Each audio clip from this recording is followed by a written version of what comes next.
Yes, sir. Peace be upon you. May God's peace, mercy, blessings, forgiveness, and all goodness be upon all of us. Dear viewers, I want to remind you once again to like the video as we begin, because the more likes there are, the more YouTube's recommendations stand out. And I kindly ask you to like all the videos, God willing. We would be very happy if you subscribe, like, and share with others. Yes, sir. The topic of today's video is obsessions and compulsions. Now, what happens simultaneously in a heart that has severe inflammatory wounds and develops tumors due to heart diseases?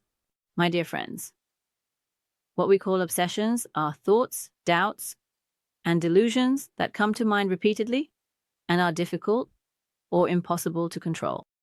Along with it, recurring, compelling compulsions and fears occur. Underneath all obsessions, there are actually fears. What if this happens? What if that happens? Fears. Oh no, I came from outside. I touched a lot of things. What if I catch corona or another germ? What will I do if I get sick? Or if my spouse or children get sick? Then come the repeated hand-washing sessions. We said there are fears beneath obsessions. We can cleanse these fears. So do obsessions immediately disappear once fears are cleansed? No, but they do significantly lighten because the client's personal development continues during that treatment process. So, what else lies beneath the fears? What is there? There is a lack of surrender and an inability to fully trust in God. We have inadequacies in our reliance on God. See, once again, interconnected layers have emerged. We are like a child who is never satisfied with anything we experience, constantly complaining and whining. I see that another reason for obsessions stems from the traumas we have experienced in life. In the first session, I start with the life trauma that affects my client the most. However, I see that an event becoming a trauma is related to how we perceive and interpret that event. If we can change our perspectives while resolving the emotions in the trauma, the obsessions are already resolved. Otherwise, every event they experience becomes a trauma and constantly triggers old obsessions. If an individual has serious obsessions and compulsions, especially repetitive compulsive acts and behaviors, they have also experienced prolonged depressions, and their brain chemistry has been disrupted. That's why obsessions have emerged. In such a situation, getting medication support can be very beneficial. Medication only makes it easier for us to manage the symptoms. It plays an important role in regulating brain biochemistry, but it does not provide a solution on its own. I have had many clients who have used every kind of medication for years. In serious obsessions, I always find it healthier and more reliable to proceed with both medication and therapies.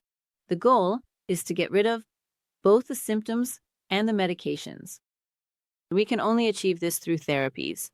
Here, I have seen that especially incorporating ear acupuncture, stimulating psychological and psychotropic points, has a significant effect in enabling the body to produce its own antibodies.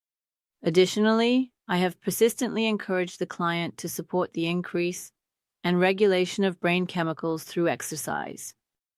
During the therapy process, I also ensure that they confront and face whatever they are obsessed with God's permission. Now, I want to give a formula that will be very useful for everyone here, like a key in a locksmith's hand that opens every door. You can use this in fears, social phobia, stage fright, panic attacks, obsessions, and in any situation that challenges you. The 6-step confrontation technique. The first is the paradoxical method. Does the person have a fear of What if this happens? What if that happens? Is there an obsession with germs spreading? By confronting it, the person will understand that it is not something to be feared. Come on, let all fears and all germs rise as much as they can. Let my pulse increase. Let my heart race. Let it beat 80, 100, 500, 1500. Let my pulse beat as much as it can. Beat as much as you can, my heart. What kind of effect will you have? Let me see if you do. Oh, my heart, fall to the ground and dance. Come on, can you kill me? Let me watch you. Oh, my blood pressure, rise as much as you can. 8, 10, 18, 20, 24. Let's see how high you can go. Come on, can you give me a brain hemorrhage? Saying this and pushing it further. Yes, don't be afraid here, don't worry. So far, no one has died from a panic attack or obsessions. By confronting the things we fear, we see that they are not to be feared, and that we can control them. For example, during EMDR processing, in a moment of fear, heart palpitations increase, pupils dilate, and a state of panic begins. I really like that scenario. Yes, go for it more. Let your heart beat more, let your pulse race, let your blood pressure rise to the highest point. That symptom will progress along the neurons. It will reach the highest point. Take a deep breath there. Now it will start to fall. Don't worry, it will fall, and it already starts to fall. Step by step, 10, 9, 8. Yes, we bring it down to 0. Yes, by confronting the things we fear, we see that they are not to be feared and that we can control them. Many of my clients with panic attacks have said to me after doing these exercises and going through all kinds of therapy, "May God bless you. I used to think that during a panic attack, control was not in my hands. But now I've learned to control my symptoms. I'm not afraid anymore. Hey, panic attack, I've conquered you. I won't make this an obsession anymore. I'm freeing myself from all obsessions, from all fears now. Thank God, oh Lord." They say, "I have now felt this closely," and they express their gratitude. Yes, it's not over. We are continuing. 2. Deep breath. When these obsessions, fears, attacks come, confront them. Secondly, deep breath. Take a deep breath 3 times. We will inhale through our nose and send it deeply to our diaphragm. Our stomach will expand. Our stomach will expand as we inhale. Our stomach will contract as we exhale. We will hold the breath inside for 20 seconds. We can count to 20 internally. Then we will slowly release the breath through our mouth 3 times. Let's think like this while inhaling. Inhale with the thought of, "I am breathing in calmness and peace." While holding the breath for 20 seconds, let our brain give the subconscious, moi, the command, relax, unwind. While exhaling, let's slowly release the breath through our mouth with the thought of, "I am letting go of all tension, stress, excitement, and fear." Yes. Third, let's calm ourselves by drinking water where we are sitting, feeling a deep sense of relief. Drink 3 sips of water. 4, inner elbow palpation. Let's give a firm massage to the inner elbows for 25 to 30 seconds on both sides. On both sides. In this way, we will send signals to the brain and heart, and our brain will transition into a state of relaxation. The 5th is the mind screen. Enlarge and visualize a positive, strong, happy image of ourselves from the past in our mind, and enter into that scene to live and feel it. And when we do these consecutively during a panic, we experience an incredible relaxation and immediate resolution. In this way, we relax ourselves. Again, the 6th and final step is anchoring. By clenching your fists and saying affirmations like, "Hey, hooray, I am strong and secure," we perform anchoring to the subconscious. Now, let's frequently set anchors during our best times. And when should we use them? In our most difficult moments, we can trigger the emotion by touching those anchor points. So by clenching your fist or holding a point on your hand, for example, you can trigger that magnificent, intense, beautiful feeling, the feeling of strength, and use it to change the negative emotion during bad times. Yes, by using these 6 steps like a key during the toughest times, we can tackle the situation, hit it from below and rise above it. And with God's permission, we can resolve the cramp we are in. Now, my dear viewers, I place great importance on people reading books during these therapy processes. I have them read important books because when we read books, we perform bilateral movement. As you know, bilateral movement is very important in EMDR, that is, in trauma resolution. This bilateral movement is constantly done while reading books and exercising. In this way, the brain is stimulated. For example, when reading, we start from one end of the line to the other. Then the eyes move again. The eyes move again, making back and forth movements in this way. While exercising by stepping first with one foot, then the other, first one foot, then the other, bilateral communication is again sent to the brain. The brain is activated and taken into processing. While exercising, toxic substances in the body are expelled through sweat and urine. And since we will produce substances like serotonin, endorphin, dopamine, adrenaline, noradrenaline, acetylcholine, and melatonin in the brain, the person contributes to their own brain chemistry. We also try to stimulate the production of these hormones by applying ear acupuncture. Additionally, by reading books from different fields, a person not only develops a more flexible personality, but also gains flexibility as the brain is freed from rigidity through eye movements. This is reflected in the person's personality structure. Thus, we resolve trauma step by step in this way. I try to guide the client in reading works that will develop their personality, constantly renewing and improving themselves, adapting to environments and positions so as not to fall behind the times, and increasing their sociability and adaptability. Especially at this stage, I focus on how to develop the positive aspects of their personality and how to tolerate the negative ones using personality tests, multiple intelligence tests, interest inventories, and vocational orientation inventories. In other words, the aim of the therapies is to accelerate personality development. If the individual experiencing obsessions is an adolescent or in early adulthood and has a very close bond with their parents while living in the same house, I focus on the roles of the parents. Unfortunately, very controlling and critical parenting styles can have aspects that nurture depression and obsession. Here, I try to guide the individual in making their personality structure more self-confident, strong, and successful, helping them overcome certain dependencies, set goals, and move towards those goals. If necessary, I meet with the parents and work on behavior determination. They say that the feeling of perfectionism is effective in the development of obsessions. I do not agree with this.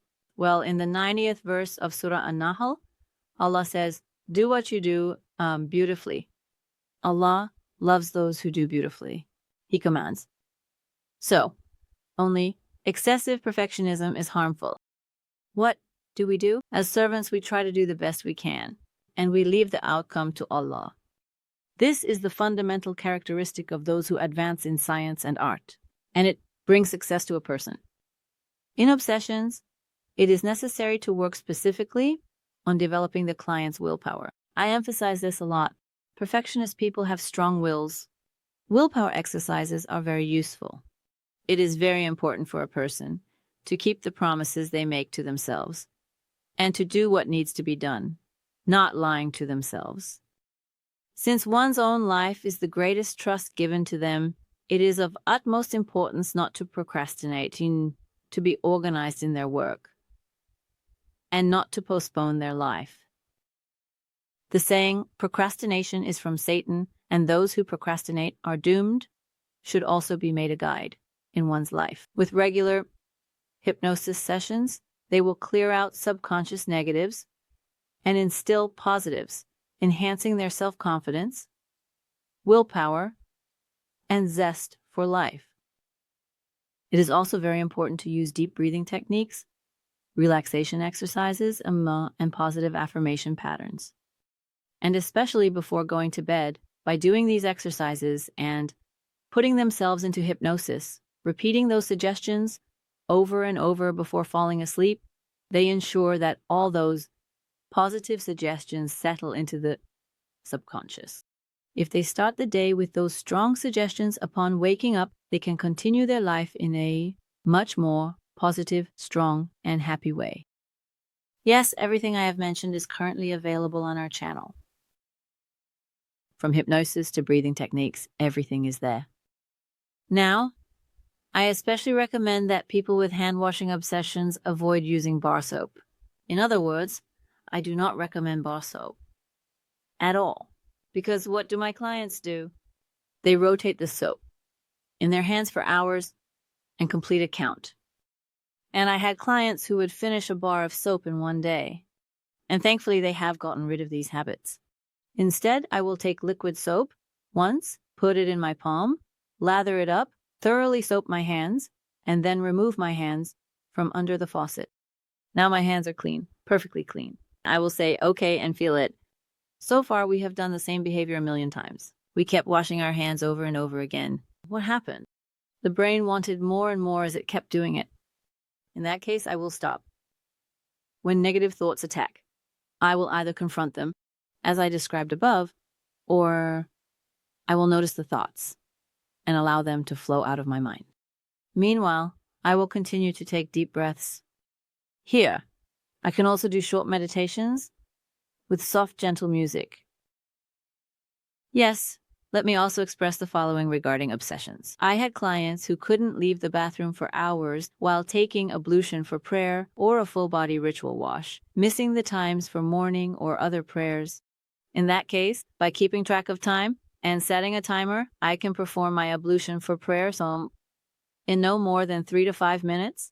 In the same way, by conditioning ourselves to soap my body, take a shower, and complete my full-body ritual wash in 10, 15, or at most 20 minutes, I can make it more enjoyable by leaving the bathroom before the timer goes off and playing a game of beating the clock. Each time we manage to shorten the duration, we can reward ourselves with nice treats and create a strong anchor in our subconscious with a powerful tone of voice. We can shout, "Hey, hooray, I did it!" It would be great if we also received nice support from our social circle, like from one's mother, father, spouse, or friend. Anyway, the person should give themselves whichever reward they enjoy the most, so that it also serves as a social reinforcement. Now, when performing prayers, especially in cases of obsessions, I first tell my clients this: pray in a voice soft enough that you can hear yourself so that your attention remains on the prayer you are performing. Read in a whisper if necessary.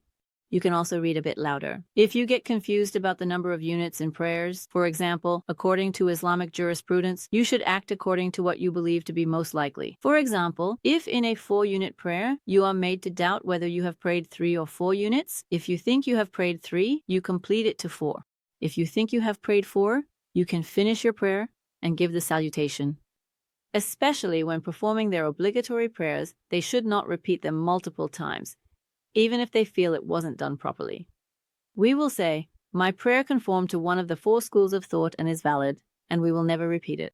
We will say, "I am satisfied with this, and my prayer is complete." Let's always remember this. Because the brain learns through repetition, we have repeated the wrong things until now. From now on, we will teach it by repeating what is correct and conditioning it to the truth. Yes, the trick of the devil, here, is to make the person weary and discouraged. How many people has the cursed devil made abandon their worship in this way? Yes, it is not the devil who will tire us out, but we who will tire out the devil. Especially whenever a whisper comes, let's not just say Bismillah, but recite our prayers so that it scares him off and he can't even come near us, fleeing before he even approaches. Because these verses are the ones that burn the devils. I have already provided these in detail under the videos I made, which I called the essence of mind science. I had given the prayers with Bismillah, the healing verses, and the protective verses. Refer to those and watch those videos again. In the removal of obsessions, I will also provide some mental techniques from NLP and hypnosis meditations related to eliminating obsessions, God willing. I will continue to examine the nature of these whispers that the devil tries to instill in us. And this is really an important topic. I will continue to delve into it. Stay tuned. Don't forget to like. Take care of yourself. I wish you a good day, sir.